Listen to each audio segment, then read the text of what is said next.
এবং দেখুଛନ୍ତି মা কইকেয়ী এইভଳି অবস্থাରେ ଅଛନ୍ତି। ମଳିନ ବସ୍ତ୍ର ପରିଧାନ କରିଛନ୍ତି, ଚୁଟିକୁ ଖୋଲା କରିଦେଇଛନ୍ତି। ତ କହୁଛନ୍ତି ପ୍ରବେଶିଲେ ଦଶରଥ ଦେଖି କୈକେୟୀ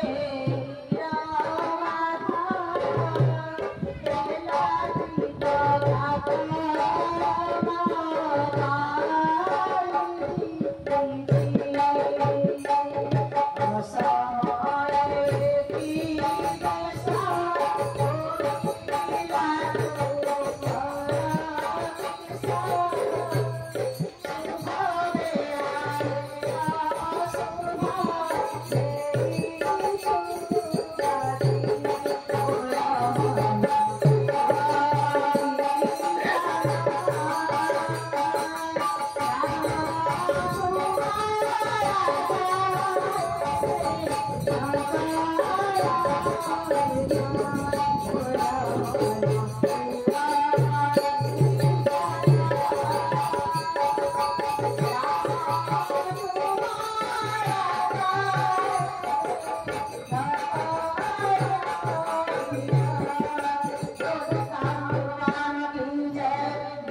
ଚିତ माँ कही अशुभ रूप को धारण कर।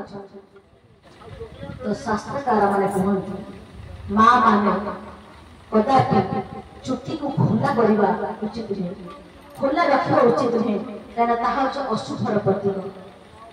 एवं जड़े नारी कदापि धड़ा वस्त्र परिधान कर जहाँकि मलिनता अशुभर प्रतीक हुए। एवं माँ कही एक असुंदर वेश को धारण कर समस्त आभूषण को परित्याग कर गोटे नारी समस्त आभूषण को परित्याग कर तार स्वामी गृह संसार विदाय रही जाए से आभूषण को त्याग कर किंतु स्वामी जीवित थिबा अवस्था कौन सधवा नारी आभूषण को त्याग कर किंतु आज कही मंथरा कथारे समस्त आभूषण को त्याग कर चुट्टी को खोला कर उपग्रह भितर प्रवेश कर भूमि रे सोई।